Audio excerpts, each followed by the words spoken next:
Hello my dear friends, कैसे हैं आप। उम्मीद करती हूँ आप अपने परिवार में बहुत ही राजी खुशी होंगे और स्वस्थ जीवन बिता रहे होंगे। मेरे इस channel easy life with Reena में आपका बहुत बहुत स्वागत है। दोस्तों, ये संडे का ब्लॉग है। इस दिन मैंने आपको किचन गार्डन की टूर करवाया है और बालों को मजबूत बनाने के लिए एलोवेरा मेथी का हेयर पैक लगाया है। झटपट मसालेदार पनीर की सब्जी रेडी करी है। घर का शू रैक क्लीन किया है और अपना बाथरूम क्लीन किया है। तो ब्लॉग की शुरुआत करते हैं संडे मॉर्निंग से। दोस्तों, आज मैंने बनाई है झटपट मसालेदार पनीर की सब्जी। इसके लिए मैंने लिए हैं 4 टमाटर, 3 प्याज, 2 हरी मिर्च, 5 से 6 कलियां लहसुन की और एक छोटा टुकड़ा अदरक का। इस प्रकार अगर मसालेदार पनीर की सब्जी बनाएंगे ना तो बहुत जल्दी बनती है और बहुत ही स्वादिष्ट बनती है। इस तरीके से ज़रूर सब्जी बना के देखिएगा, आपका टाइम भी बचेगा और सबकी आप वाह वाह भी ले लेंगे। तो इन सारी चीज़ों को आपने एक ही मिक्सर ग्राइंडर के जार में सारा कुछ इकट्ठे ही डाल देना है और इसको ग्राइंडर जार में डाल के पीसना है। इसमें आपने 2 चम्मच लगभग काजू टोटा डाला है। चाहे साबुत काजू डाल दें, चाहे आप टोटा डाल दें, जैसे मर्जी डाल दें। क्योंकि पीसना है इसलिए इसमें मैं साबुत काजू टोटा नहीं डालती, मैं इसमें टोटे वाला काजू डाल देती हूँ। तो सब कुछ पीस के स्मूथ पेस्ट तैयार करके आपने इसमें सरसों का तेल और आधा चम्मच जीरा ऐड कर देना है। इसको आपने फिर पेस्ट साथ में डाल देनी है और इसको अच्छे से भूनना है। इसमें ना ज़्यादातर जो मेन चीज़ का ध्यान रखना है वो है भुनाई। भुनाई बहुत अच्छे से करनी है, जल्दबाजी में नहीं करनी है, अदरवाइज़ आपका तड़का कच्चा ही रह जाएगा। यहाँ पर मैं ले रही हूँ 250 ग्राम के करीब पनीर। ये पनीर दोस्तों मेरे घर का है। पनीर हम लगभग अपने घर का ही इस्तेमाल करते हैं। जैसे 2 या 3 दिन का दूध जैसे बच जाता है तो उसको इकट्ठा करके उसका पनीर बना लेते हैं, क्योंकि पनीर में प्रोटीन की मात्रा बहुत ज़्यादा होती है। तो ग्रोइंग बच्चों के लिए पनीर बहुत ज़्यादा ज़रूरी होता है। साथ ही साथ यहाँ पर मैं भिंडी की सब्जी भी बनाने लगी, तो उसके लिए तड़के की तैयारी कर रही हूँ। 3 प्याज लंबे लंबे काट लिए और उसमें लहसुन और हरी मिर्च कट करके डाल दी हैं। क्योंकि दोपहर को मेरे घर गेस्ट ने आना है, तो फिर मैंने सोचा कि पहले ही लंच के लिए सब्जी रेडी कर लेती हूँ, तो फिर उनके पास भी बैठना होता है। मैंने बताया कि ना, ये मसालेदार पनीर के लिए सबसे जो मेन फोकस है वो भुनाई अच्छे से करनी है। क्योंकि जब प्याज टमाटर, अच्छा यहाँ पर मैं ले रही हूँ, ये गाय का दूध है, मतलब देसी गाय का नहीं है, इसीलिए आपको ये पीला नहीं लग रहा है। मतलब हाइब्रिड गाय जो होती हैं उनका दूध है। उसमें से आपने 1 कटोरी, मतलब 1 कटोरी, छोटी कटोरी के लगभग मेरे पास मलाई निकल आई। काजू और मलाई तो इस मसालेदार पनीर की जान है, इससे ही आपका जो टेस्ट रिच आएगा। तेल जैसे ही मेरा गर्म हो गया तो उसमें मैंने प्याज, अदरक, हरी मिर्च और लहसुन डाल दिए और इसको अच्छे से इसकी तड़के की भुनाई करने लगी हूँ। मसालेदार पनीर के जो तड़का है ना, इसको अच्छे से इसकी भुनाई करनी है। जब तक आपका तड़का अच्छे से पक नहीं जाता तब तक आपने इसमें मसाले ऐड नहीं करने। इसमें मैं डाल रही हूँ सेंधा नमक, देगी मिर्च। देगी मिर्च सिर्फ कलर के लिए, इसका तीखापन बिल्कुल नहीं होता, सिर्फ कलर इसका अच्छा आता है। और हल्दी। इन तीनों मसालों को इसको डाल के अच्छे से इसकी भुनाई करूँगी। किनारों किनारों से जो तड़का रह जाता है ना, उसको भी आप अच्छे से ना स्पैचुला से खरोंच लें, क्योंकि वो साइडों में अगर नहीं छुड़वाते हो तो वो लग जाता है, तड़का कच्चा रहता है। अच्छा, उसमें मैंने डाला हुआ था, जो प्रीवियस वीडियो मैंने गरम मसाला बनाया था उसकी रेसिपी आपको शेयर करी थी, वही मसाला मैंने उसमें ऐड किया। मैंने भिंडी की सब्ज़ी में भी ऐड किया और मसालेदार पनीर की सब्ज़ी में भी ऐड किया है। और इधर भी मैंने हल्दी और मसाला ही डाला है, नमक नहीं डाला। भिंडी की सब्ज़ी में नमक मैं नहीं डालती हूँ। जब 50% भिंडी पक जाती है उसके बाद ही इसमें मैं नमक ऐड करती हूँ। उसके बाद आपने सब्जी को कवर कर देना, क्योंकि आजकल की जो भिंडी है वो बिल्कुल भी मॉइस्चर नहीं छोड़ती, बिल्कुल लेस नहीं छोड़ती। उसके बाद जो मैंने 1 कटोरी मलाई निकाली थी गाय के दूध में से, वो वाली इसमें डाल देनी है। जो भी आपके पास दूध आता है आप उसकी मलाई ले लोगे, क्योंकि मलाई इसमें मस्ट है। इस मसाला पनीर की सब्जी के लिए मलाई मस्ट है, तभी आपका इसका टेस्ट मसालेदार सब्जी का बहुत ही अच्छा आएगा। अच्छा, मलाई डालने के बाद बिल्कुल भी अपने हाथ को रोकना नहीं। रोकना नहीं मतलब इसको स्पैचुला से अच्छे चलाते जाना, क्योंकि हमने इसमें ऑलरेडी नमक डाला हुआ है। तो नमक क्या करेगा, ऐसे ही मैंने दूध डाला है तो फिर वो फट जाएगा। वो वाइट वाइट की वो जो छोटे छोटे से ना छिद्दियाँ सी बन जाएंगी, तो वो हमने नहीं करना। इसीलिए जैसे ही मलाई आपने ऐड करी ना, तो इसको फटाफट स्पैचुला से इसको चलाते जाना, अच्छे से इसको भुनाई करना। इतनी भुनाई करनी है ताकि वो मलाई में से एक तरह का घी निकल आए, को किनारे किनारे से घी निकल आए। उसके बाद ही आपने इसमें थोड़ा सा पानी ऐड करना है। पानी आप अपने टेस्ट के मुताबिक इसमें ऐड करेंगे। अगर आपने थिक ग्रेवी वाली सब्जी खानी है तो पानी कम रखेंगे, अगर ज़्यादा पतली वाली सब्जी खानी है तो पानी ज़्यादा ऐड करेंगे। मेरे हिसाब से मैंने यहाँ पर 1.5 गिलास के करीब पानी ऐड किया है। भिंडी को बीच बीच में चलाती जाऊंगी। कभी भी सब्जियों को, सूखी सब्जियों को खास करके आपने ऐसे ही नहीं छोड़ देना, उसको बीच बीच में चलाते रहना है ताकि वो सब्जी अच्छे से सारी पक भी जाए और कढ़ाई में लगे भी ना। 50% सब्जी मेरी पक गई थी तो यहाँ पर मैंने सेंधा नमक ऐड कर दिया और इसको फिर से ढक दिया, क्योंकि जी मैंने तीसरे चूल्हे पर रोटी भी सेकनी है तो इसीलिए मैंने भिंडी वाली कढ़ाई को तीसरे चूल्हे पर शिफ्ट कर दिया और मसाला पनीर वाली कढ़ाई को बीच वाले चूल्हे पर शिफ्ट कर दिया। जब इसमें ग्रेवी में एक बॉयल आ जाए तब ही आपने इसमें पनीर ऐड करना है, पहले ही पनीर ऐड नहीं करना। अब इसको आपने कवर करके लगभग 10 मिनट तक इसको बॉयल लेकर आने तक पकाना है, जब तक इसकी यही निशानी है कि वो जो मलाई डाली है ना उसमें से घी निकल आएगा, ऊपर ये तैरने लग जाएगा, तब तक इसको पकाना है। और बाद में भी ये जब इसको उतार के रखेंगे ना चूल्हे से तब भी इसकी ग्रेवी और गाढ़ी हो जाएगी। तो इस तरफ जी हो गई मेरी भिंडी ऑलमोस्ट रेडी। आपको लग रहा हो कि मेरा सब्जियों में जो मसाला मैं ऐड करती हूँ बहुत कम डालती हूँ, तो मेरे पिताजी का कहना है कि जितना सब्जियों में तेल मसाला आप कम डालोगे ना आप उतने ही निरोगी रहोगे, बीमारियों से दूर रहोगे। क्योंकि सीने में जलन, गले में जलन, पेट में जलन ज़्यादा तेल मसाला स्पाइसी खाने से होता है। तो जितना मैं सब्जियों में तेल मसाला डालती हूँ वो मुझसे कहते हैं कि उससे भी कम डाला करो, तभी हम निरोगी रहेंगे। तो ये कभी कभार तो हम तेल वाला मसाले वाला खाना बना लेते हैं, लेकिन जो रूटीन वाइज वाला खाना होता है ना, ब्रेकफास्ट लंच डिनर, वो उसमें मैं तेल मसाला खाने में कम ही डालती हूँ। तो यहाँ जी मैं चपातियाँ सेकने लग गई थी। कोई चपातियाँ खाएगा, कोई पराठा खाएगा, सब अपनी अपनी मर्जी के ही खाएंगे, जो जैसे कहेगा उसको मैं दे दूँगी। तो उसके बाद मैंने जी लगाना है एलोवेरा मेथी का हेयर पैक, लेकिन मैंने इसमें मेहंदी के पत्ते भी ऐड करने हैं। तो अगर आपके पास मेहंदी के पत्ते हों, नेचुरल मेहंदी का पौधा लगा हुआ है या आपके कोई नेबर में कहीं भी पार्क के नज़दीक कहीं भी लगा हो, मिल जाए तो अच्छी बात है, नहीं मिले तो जो मैं एलोवेरा मेथी का हेयर पैक बताऊंगी ना आप वही भी लगा लो ना, तब भी आपके जो बालों की जड़ें स्ट्रांग हो जाएंगी। तो वहां ना मुझे कुछ आलू दिख गए थे तो मैं आलू भी निकाल लाई और पीछे मेरे हस्बैंड वहां पर पानी लगा रहे, तो उन्होंने कहा कि बेर पके हुए हैं, थोड़े से बेर तोड़ के ले जाना। तो लगते हाथ मैं यहाँ से जो पके पके मीठे वाले बेर हैं वो भी तोड़ने लग गई हूँ।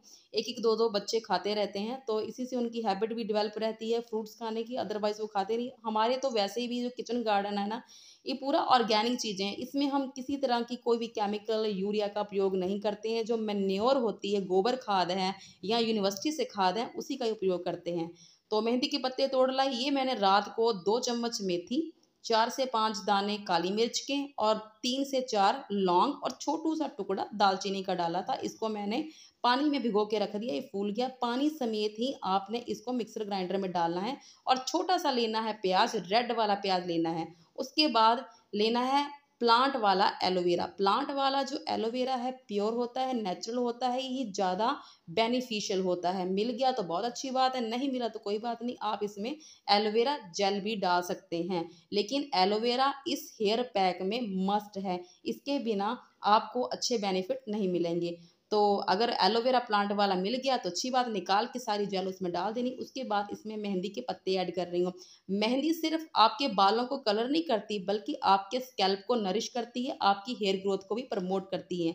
सारी चीज़ों को अच्छे से आपने मिक्स कर लेना है। मिक्स करके बाद एक स्मूथ सा पेस्ट तैयार कर लेना है। उसके बाद आपने लगाना है बालों में हेयर पैक। हेयर पैक लगाने का तरीका वही है जो मैं आपको हमेशा ही बताती हूँ। सबसे पहले आपने हेयर स्कैल्प को नरिश करना है।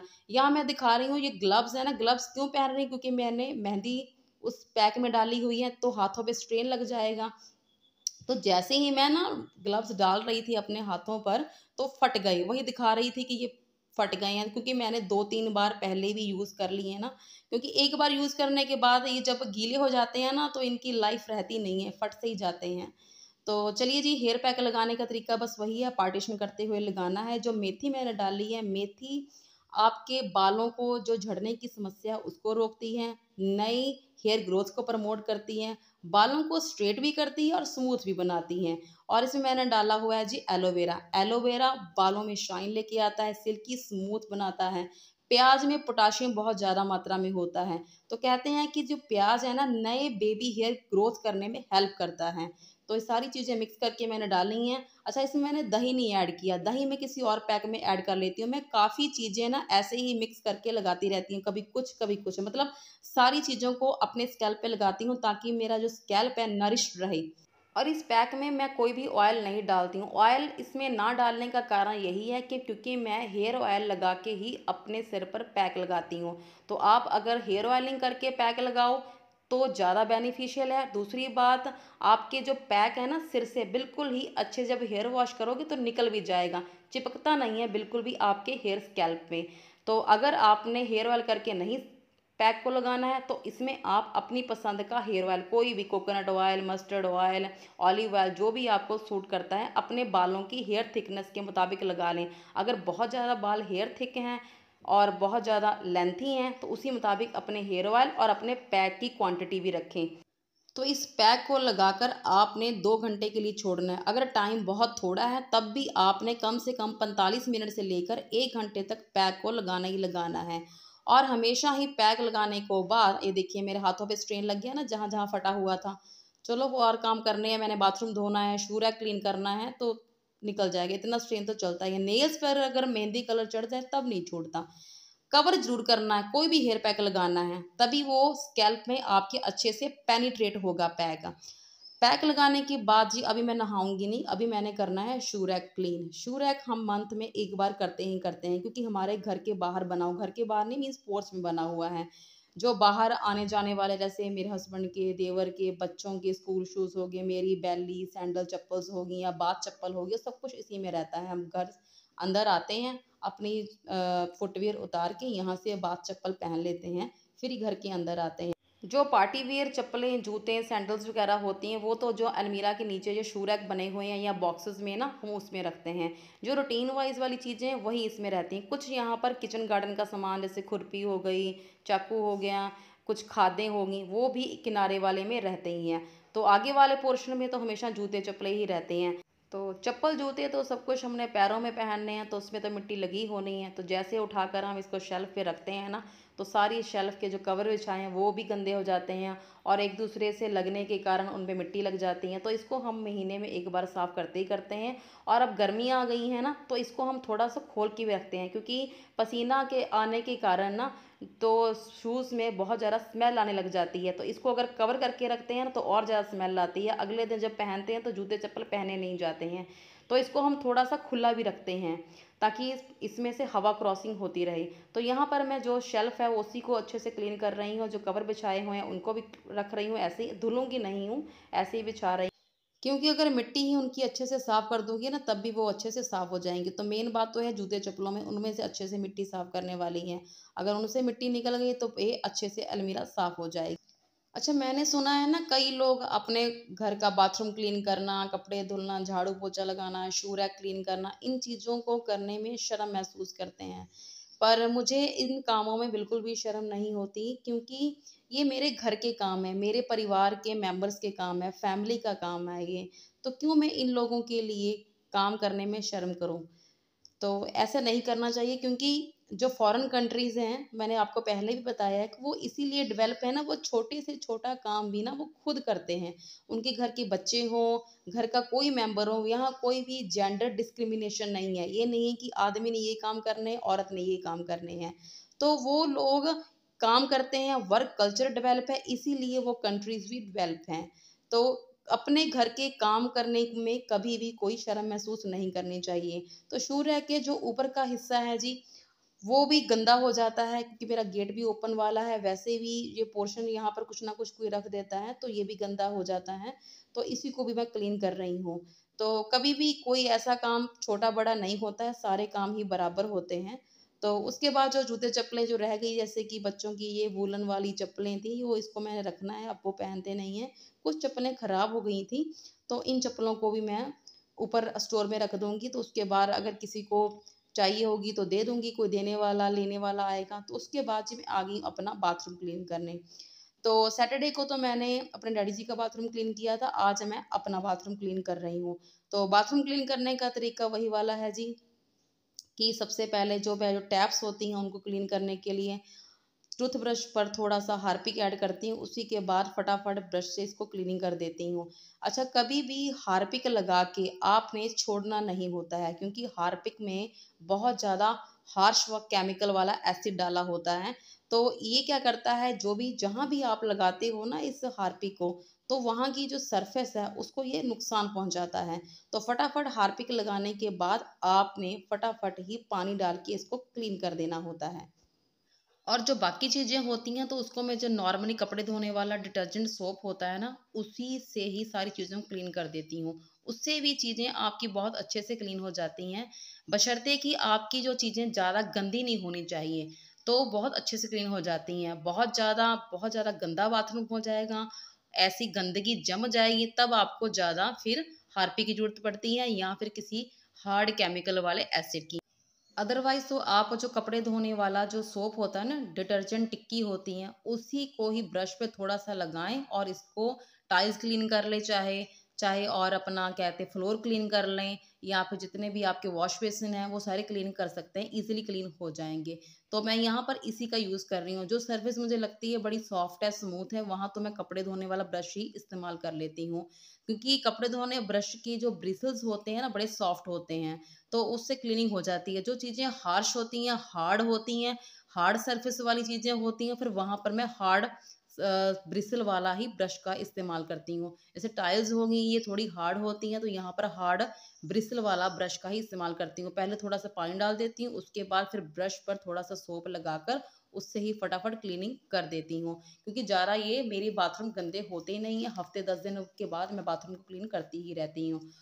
टॉयलेट सीट में भी हार्पिक लगाकर उसको ज़्यादा देर तक ऐसे ही छोड़ती नहीं हूँ, फटाफट टॉयलेट क्लीनर ब्रश से फटाफट उसको क्लीनिंग करने लग जाती हूँ, क्योंकि ज़्यादा देर हार्पिक लगा रहे ना, तो उसकी जो सरफेस है वो ख़राब होने लग जाती है, दरारें आने लग जाती हैं। तो लगते हाथ ही जो किनारे किनारे हैं, जो टाइल्स लगी हुई हैं, उसको भी जो टाइल क्लीनर वाला ब्रश है ना उसके साथ क्लीन कर रही हूँ। मतलब कि देख लेती हूँ जो सरफेस ज़्यादा हार्ड है उस पर मैं ज़्यादा हार्ड वाला ब्रश यूज़ करती हूँ, जो स्मूथ सरफेस होती हैं तो उस पर स्मूथ सरफेस वाला ही ब्रश इस्तेमाल करती हूँ। तो जो बाथरूम के पीढ़े होते हैं, मग हैं, जो बकेट है, ये भी गंदी हो जाती हैं, डस्ट पड़ती है, सोप लगता है, ऑयल बॉडी लोशन लगते रहते हैं, तो इनको भी क्लीन करना ज़रूरी है। वाइपर तो जी पूरा बाथरूम क्लीन करता है, तो उसको भी तो क्लीन करना ज़रूरी होता है, तो उस पर भी अगर ब्रश मारते रहो ना, उसको क्लीन रखो तो वो भी साफ़ रहता है। कहते हैं ना, जब हम सफाई करने लगते हैं तो हमको गंदा कपड़ा दे दो, जो चीज़ पहले ही गंदी है तो वो दूसरी चीज़ को कैसे साफ करेगी? तो हमेशा सफाई करनी है, किसी चीज़ को साफ करना है तो आपको साफ कपड़ा लेना चाहिए। तो उसी प्रकार आपने अपने वाइपर का भी ध्यान रखना है, जो पूरे बाथरूम को क्लीन रखता है, पूरा पानी वाइप आउट करता है, उसको भी आपने क्लीन करना होना ज़रूरी चाहिए।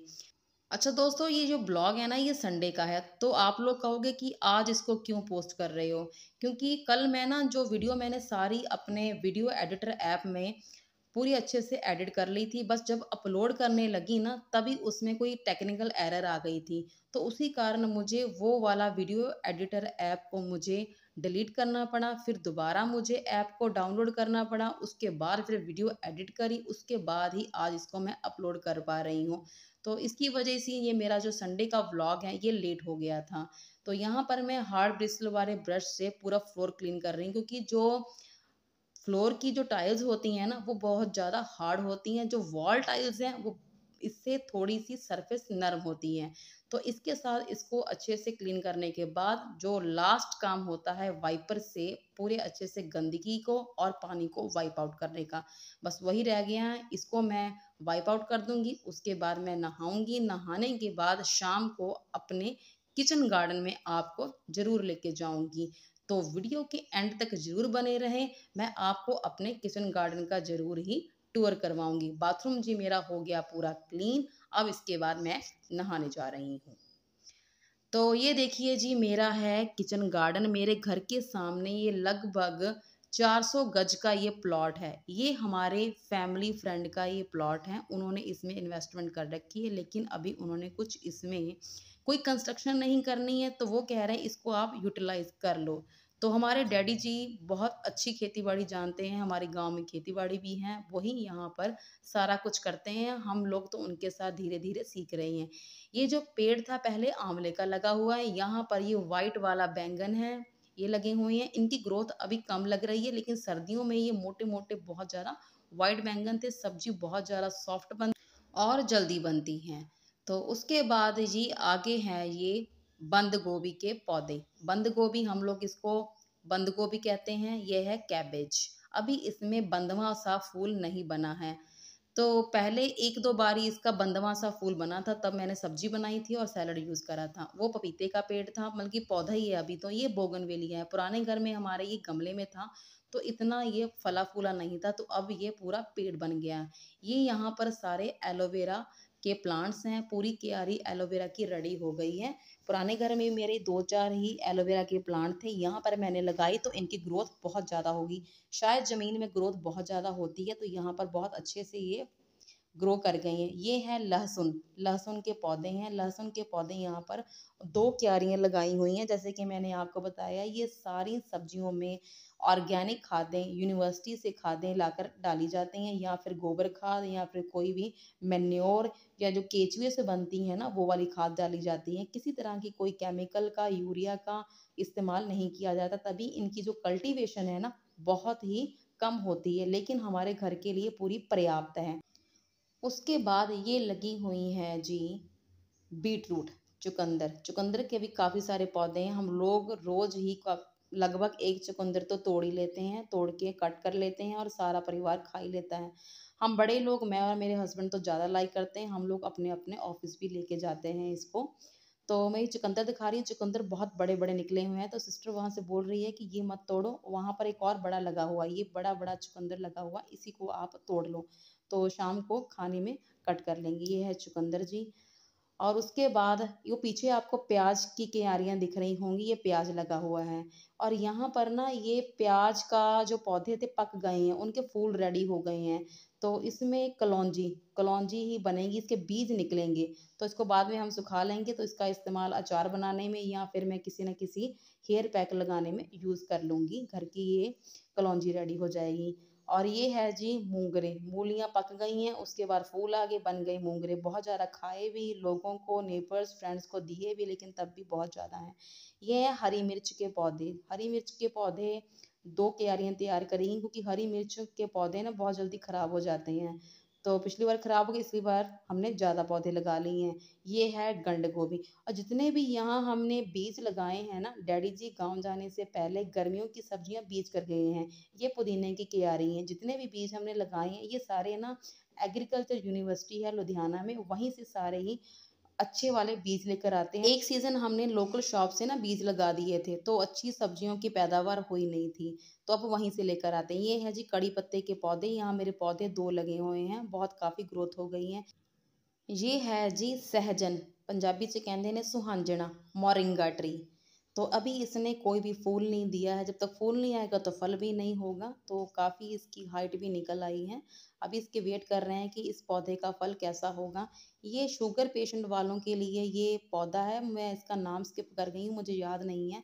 उसके बाद ये नीम का पौधा ही, अभी पेड़ नहीं बना है। इसके पीछे ये हरा छोलिया, ग्रीन चना जिसको कहते हैं, काफ़ी ये पक गया है। तो इसको 1-2 बार मैंने इसको बना भी लिया है। मैंने आपके साथ इसकी वीडियो भी शेयर करी थी। पीछे वाला जो हरा छोलिया अभी नहीं पका है, ये है ग्रे प्लांट। इस पे भी अभी कोई फ्लावर नहीं है, बटरफ्लाई यहाँ पे घूम रही हैं। और उसके पीछे हमने लगाए हैं नींबू के पौधे। 3 पौधे लगाए हैं, एक तो यूनिवर्सिटी से लेकर आए थे और एक कोई फ्रेंड दे गया था। उसमें से एक वाला पौधा मुझे अच्छे से पहचान नहीं है, एक हाइब्रिड है और एक देसी पौधा लगा हुआ है। जो देसी पौधा है उसमें तो फूल आ गए थे, ये सारा हरा छोलिया लगाओ पीछे वाला नरम वाला। तो जो देसी वाला जो नींबू का पौधा है उसमें तो फूल आ भी गया, फल भी आए थे सर्दियों में, 1-2 इसमें से नींबू भी निकले हैं। लेकिन जो बाकी वाले हैं अभी तो कुछ नहीं निकला। उसके बाद पीछे है ये अमरूद का पेड़। इसने इस बार पहला फल दिया था। अच्छे फल निकले हैं, टेस्टी निकले हैं, लेकिन अमरूद का साइज़ उतना बड़ा नहीं था। बहुत अच्छे अमरूद थे, ना तो बहुत पके हुए थे, ना ही कच्चे। उसके बाद किनारे पर लगी हुई है ये बेरी। बेर का पेड़ लगा हुआ है। इसको किनारे पे डैडी जी ने इसलिए लगाया था क्योंकि बेरी जो होती है वो कांटेदार होती है, इसमें कांटे होते हैं। तो इसको इसलिए किनारे में बोआ गया है। तो बेर इसके इतने मोटे हैं, मीठे हैं, रसीले हैं। जिसको भी दिया है ना मैंने इसको बेर को खाने के लिए, उसने वाह-वाही करी है। मैं अपने स्कूल भी ले गई थी, बच्चे भी खाते हैं, बहुत अच्छे बेर हैं इसके। क्योंकि हर एक पौधे का, हर एक पेड़ का फल भी अच्छा नहीं होता है। उसके बाद ये लगा हुआ है जी मेरे मेहंदी का पौधा। इसको 2 साल हो गए लगे, क्योंकि हमको यहाँ पर शिफ्ट हुए भी लगभग 2 साल हो गए हैं। और ये कड़ी पौधे का पत सॉरी कड़ी पत्ते का पौधा पीछे भी लगा हुआ है। उसके बाद ये सारी जो क्यारियाँ दिख रही हैं ना, ये आलूओं की हैं। आलू भी 2 तरह के लगे हुए हैं यहाँ पर, लाल आलू हैं और सफ़ेद आलू हैं। जब मैं यहाँ पर घूम रही थी ना, तब मुझे आलू दिखे थे, तो मैं सिस्टर को कह रही थी, मैं क्या आलू भी दिखाती हूँ और लेके भी जाती हूँ घर के अंदर, क्योंकि बहुत अच्छे लगते हैं आलू। बस ऐसे ही मसाला डाल के बना लो ना, जीरा आलू, बहुत अच्छे लगते हैं। ये आलू हैं जी। ग्रोथ बस इनकी थोड़ी ही होगी, छोटी होगी। मैंने आपको बताया ना इसका रीज़न क्या है। तो जी इतना ही कुछ लगा हुआ है। अभी डैडी जी हमको बोल कर गए हैं कि इसका ध्यान रखियो, पानी लगाते रहना, देखना किसी प्रकार का कोई दीमक ना लगे, खाद डाल देना। और एक हमारे भैया भी हैं जो हफ्ते में 2-3 बार आकर इसको चेक कर जाते हैं। ये सेम की फलियाँ हैं। तो ये था जी मेरा किचन गार्डन। यहीं से मैं सारा कुछ लेकर जाती हूँ। लगभग सारा कुछ हो ही जाता है। गर्मियों की सब्जियाँ भी हो जाती हैं, सर्दियों में हो जाती हैं। तो ये था जी मेरा किचन गार्डन और आज का संडे का ब्लॉग। लेट क्यों मैं अपलोड कर रही हूँ, मैंने आपको इसका रीज़न बता दिया था। तो चलिए जी, फिर वीडियो को मैं यहीं पर करती हूँ एंड, और मिलती हूँ नेक्स्ट वीडियो में। तब तक आप अपना और अपने परिवार का रखिएगा बहुत ज़्यादा ख्याल। थैंक